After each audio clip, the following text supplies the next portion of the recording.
অনেক দিন ধরেই ইচ্ছে ছিল স্যান্ডউইচ খাবো, মানে চিকেন স্যান্ডউইচ খাবো করে। তো আজকে আমি ভাবলাম বিকেলে একটু ফ্রি আছি, চিকেন স্যান্ডউইচ বানিয়েই নিই।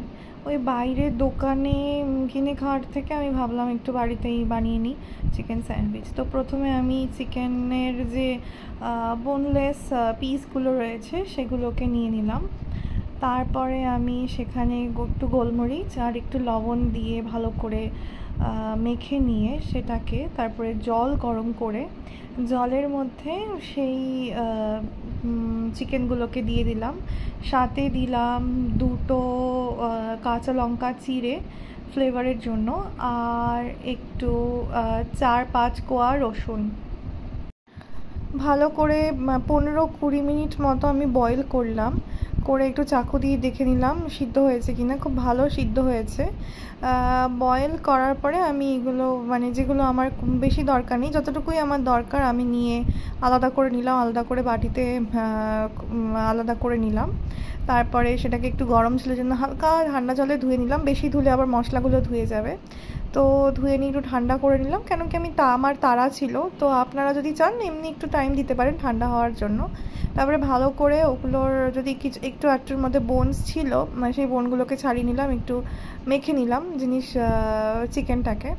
তারপরে আমি পেঁয়াজ, শসা আর আমার বাড়িতে পেঁয়াজ, শসা আর টমেটোই ছিল, তো এই কটা ভেজিটেবলসকে কেটে রেখেছিলাম।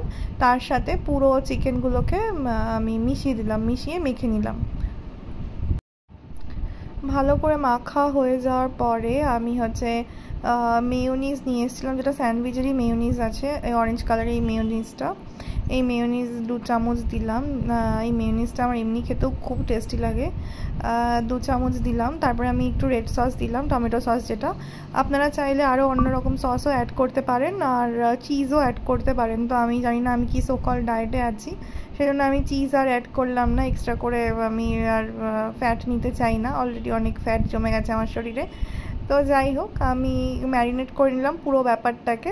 তারপরে আমি ওই আমুলের যে বাটারটা রয়েছে সেই বাটারটা খুলে তারপরে ব্রাউন ব্রেড 4টে বড় সাইজের নিয়ে সেখানে বাটারগুলোকে স্প্রেড করলাম।